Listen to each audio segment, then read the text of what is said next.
Hello guys, welcome to the Hotcast. This is where trending news is. This is where current affairs news lives.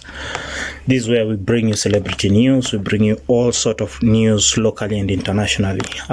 We thank you everyone who has been supporting us. Thank you those of you who have been subscribing to our channel. Thank you for all of you who have been giving us thumbs up on our videos. Watch our videos. Support us because it really means a lot for us being online, providing news, and having you guys out there watching our news. We really appreciate. Make sure you click on the notification bell so that you'll be notified when we go live or when we upload new content. So today the KRA, Kenya Revenue Authority, we recognized and celebrated businesses and individual taxpayers who have been compliant in remitting their taxes during this year's Taxpayers Day, which was graced by His Excellency the President today at KICC. Taxpayers from various sectors of the economy were feted for their resilience and dedication towards the national development agenda through payment of taxes that saw the annual revenue collection hit and surpass the 2 trillion mark after KRA collected 2.031 trillion during the financial year 2021-2022. The event is a culmination of the annual Taxpayers Month, customarily organized in the month of October. The Taxpayers Month provides platforms and opportunities for KRA to engage key stakeholders on tax matters. This feedback is aimed at enhancing tax processes and improving tax compliance. Taxpayers remain our supreme and esteemed customers, and their satisfaction is the principle to our day-to-day process and activities. It is for this reason that the KRA set aside the month of October to appreciate taxpayers. Some of the engagements during the Taxpayers Month include taxpayer education activities like tax summit, customer visits, and corporate social responsibility activities which are meant to give back to the society. This year's Taxpayers Month was driven by the theme Leaving No One Behind, to highlight the significance of shared nationhood, pulling together citizenry and determining the country's destiny, including economic sovereignty through payment of taxes. So I've always believed this event is more about humanizing this traditionally terrifying institution and normalizing payment of taxes than it is about celebrating taxpayers.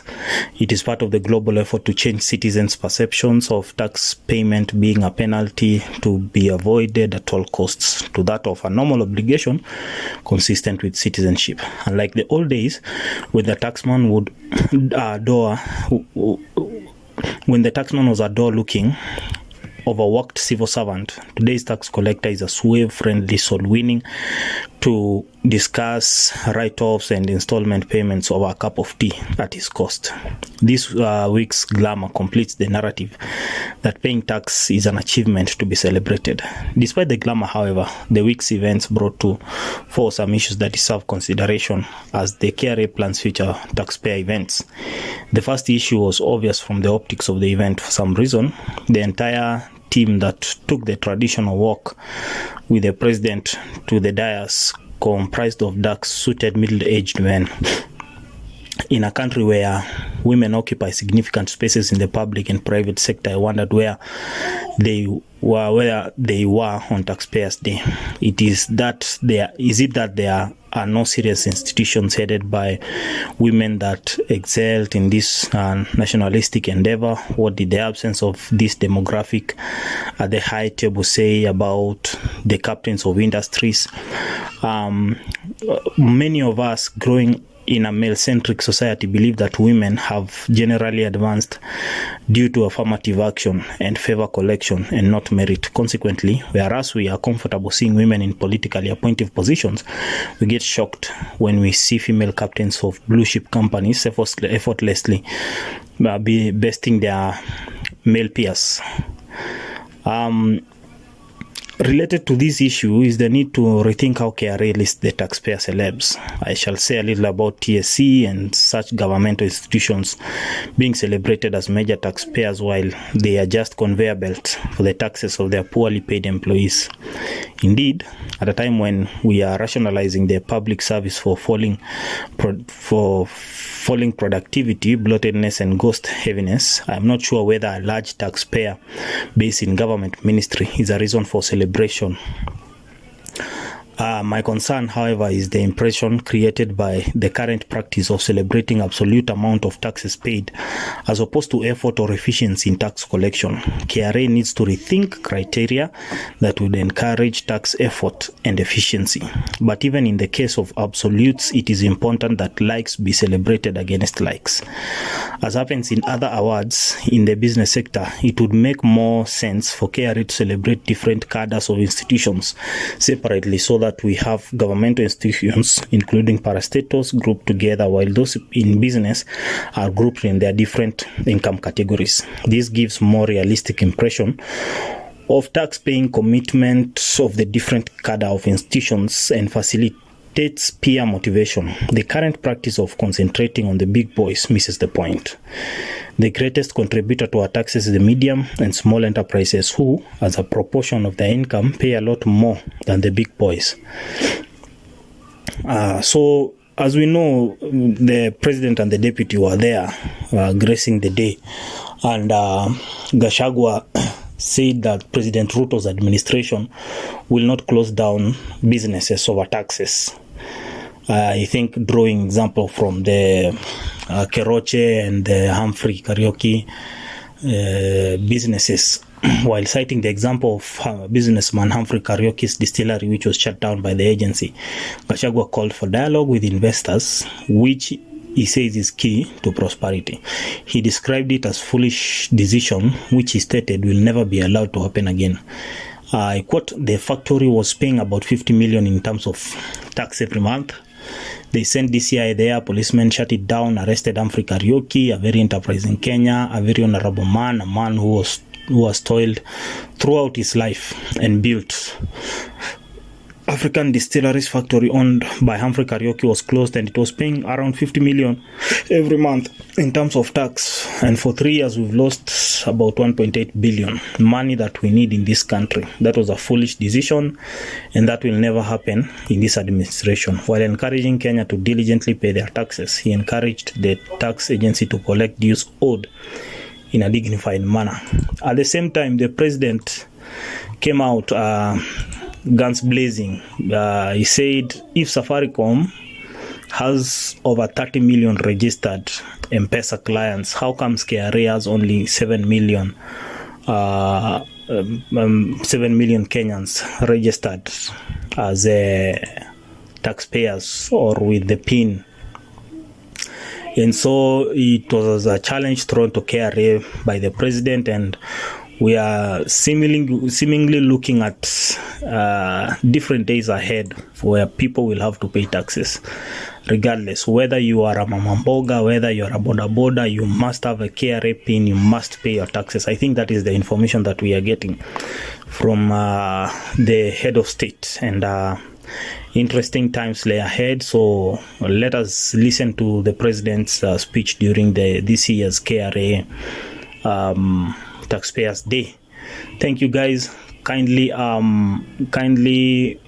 subscribe to our channel, give us a thumbs up, kindly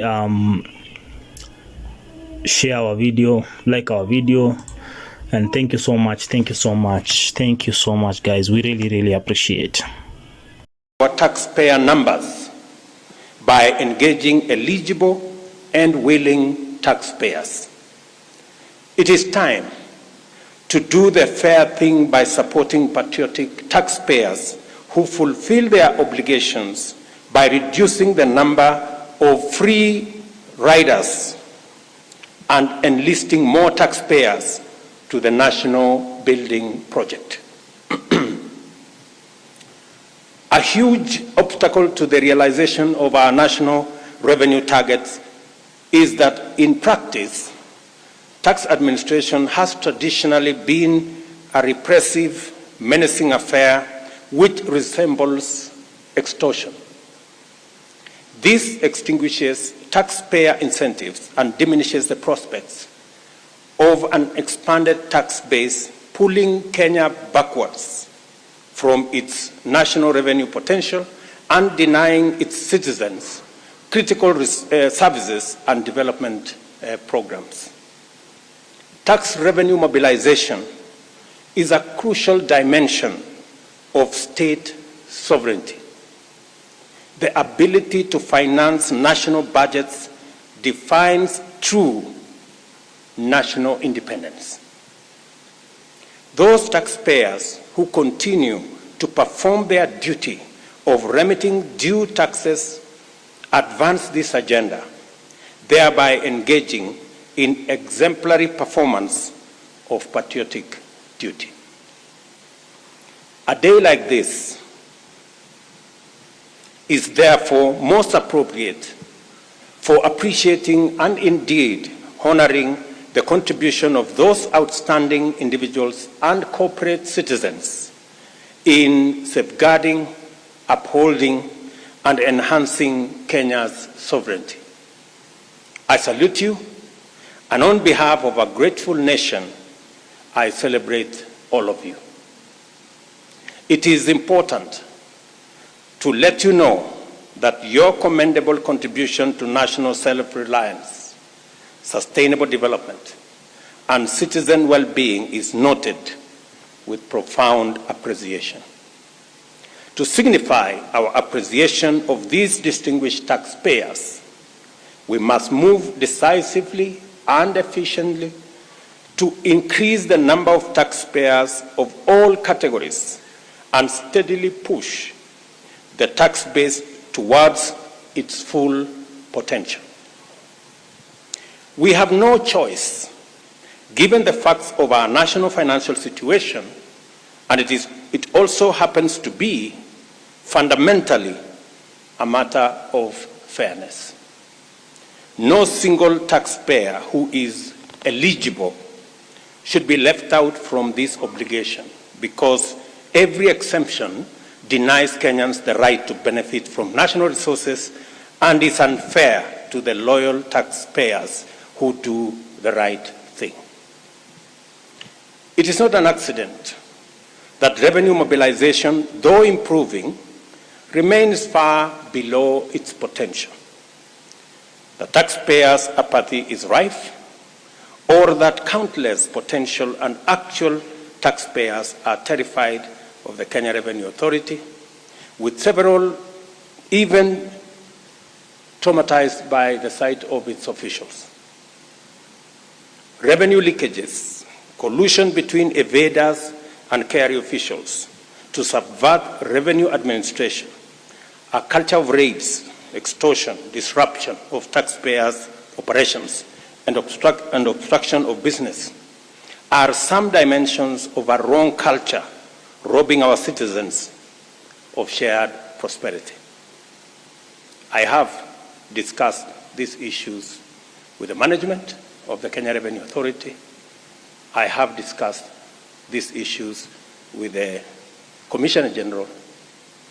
I have brought to his attention many of the practices that go on at the moment.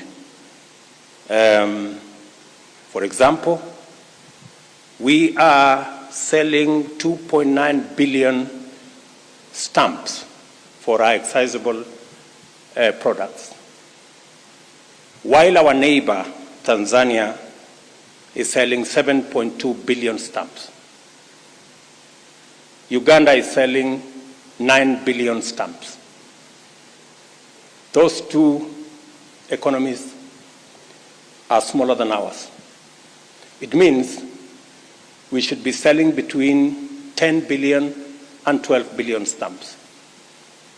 But the trouble is, the government is selling 2.9 billion stamps.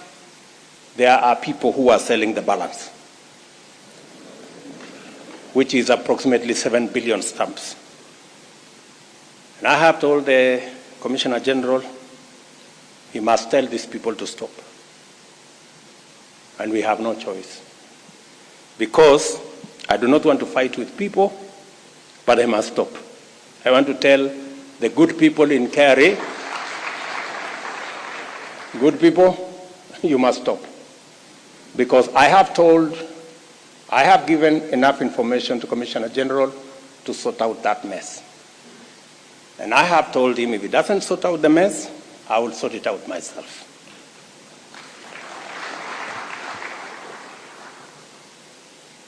And we should be able to collect enough money. We are determined, and let me repeat, we are determined to effect decisive change in order to swiftly reverse this unsatisfactory state of affairs. The practice of citizen harassment as a means of tax administration is unacceptable. In the past, revenue collection registered dramatic growth. This was as a result of an effective national mobilization strategy which appealed to our fundamental values and identity and employed citizen education, engagement, and facilitation. Revenue then accounted for 18% of our GDP. In more recent times, the tax administration instruments have been weaponized to achieve objectives that are extraneous and inimical to enterprise continuity, investment sustainability, due process, and the rule of law. The consequences are painful to contemplate. Our GDP has risen to Kenya shillings 12 trillion, yet KRA only raised about 14% of GDP in revenues last year. In the past, KRA was able to raise 18% of GDP. If we collect the same target today, then we would have raised an extra 400 billion shillings. In that case, I expect KRA to raise at least 3 trillion by the end of the next financial year and to double the current collection in 5 years. Let me repeat, for the avoidance of doubt. I expect Kenya Revenue Authority to raise 3 trillion by the end of next financial year and to double the current collection in 5 years.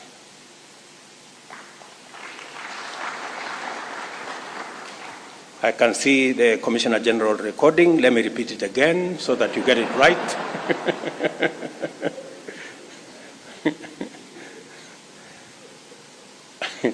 As already indicated, we are committed to instituting comprehensive culture change at the Kenya Revenue Authority in order to make it much more supportive of taxpayers. To achieve this, it will be necessary to radically reform KRA and make it a people-friendly, customer-centric organization that facilitates taxpayer compliance as a core tax administration strategy.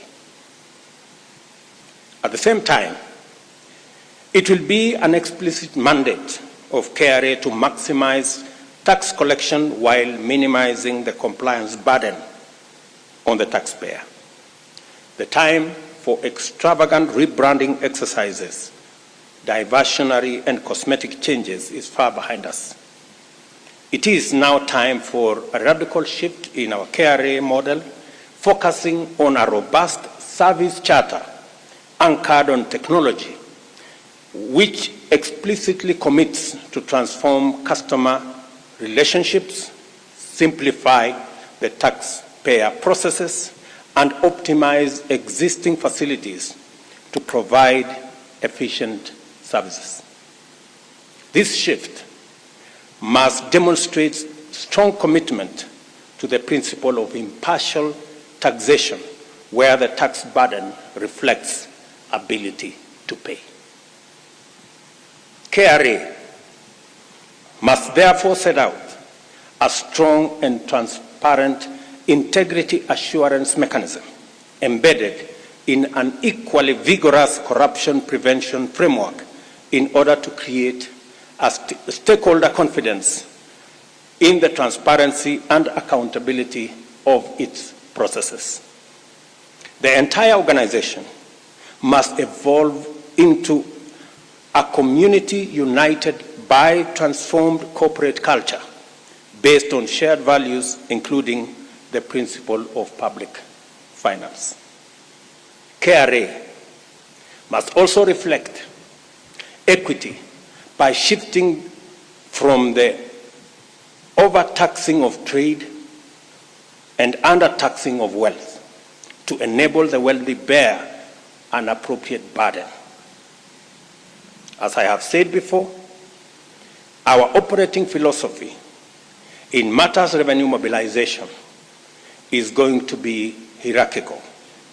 This means that we shall tax wealth, consumption, income, and trade in that order.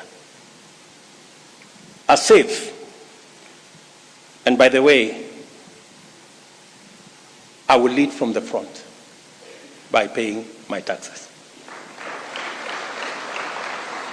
And every company associated with me will lead from the front in paying taxes. There will be no exemptions for whoever. There will be a fair tax regime where everybody is treated equally. The animal farm will not be part of the principle of paying tax. A safe, secure, and conducive environment is necessary for enterprise growth and maturity. Tax administration must consistently, in a coherent, impartial, and rational manner. Business requires simple and reliable tax systems and technologies. Our financial technology space has come of age, and talented Kenyans are now able to offer safe, secure, stable, effective solutions at very competitive rates. The National Treasury and KRA must continuously engage with stakeholders in order to collaboratively review tax policy and make it conducive to traders and micro, small, and medium-sized enterprises to enter the tax bracket. To this end, the current draft national tax policy should incorporate our new economic strategy and spending plans. The KRA must take positive steps to make the business environment favorable for Kenyan traders, and at the same time, it must seal revenue leakages, leverage trade facilitation technology to efficiently and effectively manage border points and to promote the efficiency of cross-border trade. Our plan aims at transforming the over 10 million Kenyans currently struggling to put a meal on the table into new taxpayers through interventions to rapidly increase incomes at the bottom of the pyramid. Our pledge to commit investments to the informal sector is intended to lift these millions from the bottom of the economic pyramid into active wealth creators, significantly broadening the tax base. A crucial pillar of this vision involves attracting high-quality investments in all sectors. Tax administration must not be a barrier to investor confidence or a factor of high cost of doing business. This dramatic economic uplift will be situated in the MSME sector, which traditionally employs close to 90% of new entrants to the labor force. Our government will empower this sector through financial instruments to provide affordable and accessible financing to MSMEs. And for its part, KRA must ensure that our tax administration is fit for purpose, with a tax structure that enables MSMEs contribute to national development, even as we make them viable enterprises. There exists tremendous potential for the KRA to play a significant role as the engine of national transformation. In order to rise to this full promise, it is time for KRA to finally catch up with the digital transformation that has swept through the country, positively transforming our social, economic, and political landscape. A professional, people-friendly, customer-centric KRA should leverage technology and lighten the tax-paying burden through universal tax registration. The imperative of embracing technology solutions to KRA strategic issues is clear. There are only 7 million people with KRA PIN numbers. At the same time, in the same economy, Safaricom's M-Pesa has 30 million registered customers transacting billions daily. The fact that this opportunity remains unclear to KRA demonstrates why radical changes are necessary. Every Kenyan with an ID should have a PIN number, just as simple as that. Technology and a considerate, fair, and professional mobilization will do the job quite well. Safaricom, a telco, has registered more people than KRA, a powerful state organization. It is very clear that the magic lies in technology and strategy, not in power and resources.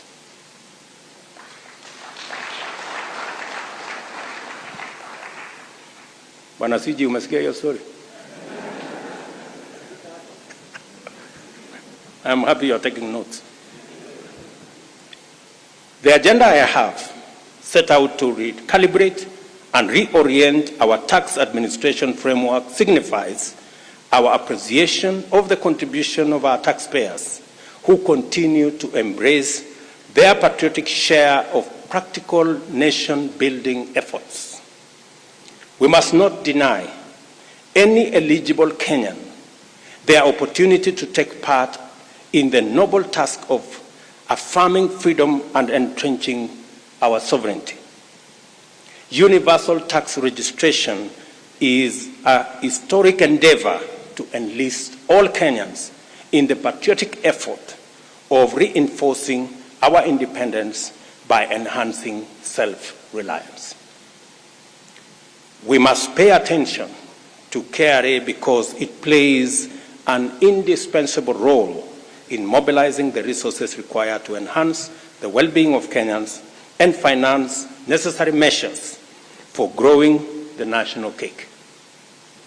How we do our tax administration can determine whether KRA is a fulcrum in a virtuous or a vicious cycle in our public finance management system.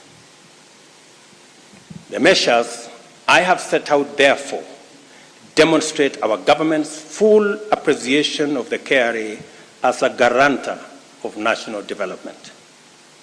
We are clear in our understanding that it must become even more effective in this mandate. I pledge my total support for KRA and KRA's role and evolution towards optimal tax administration for our historic transformation era. I also commit, as I have done, to champion the commitment that every Kenyan who has the potential to pay tax actually pays their fair share of taxes. We have had discussion that there are alternative mechanisms of getting things done. For example, you just heard the governor of Nairobi, to be able to collect the rates and rents. We didn't have a valuation code, rates valuation code, because the law had a problem.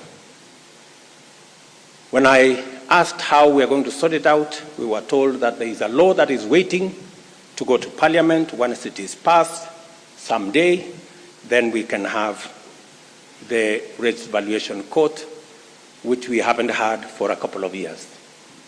And what that has done is that there is a pileup of cases, alone in Nairobi, about 6,000, blocking the opportunity for us to raise taxes.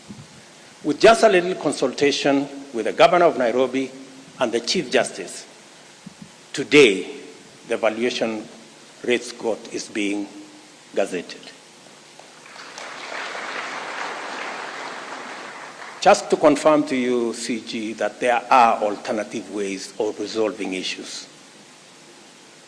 Yeah, there are alternative ways of resolving issues. Let me give you another example.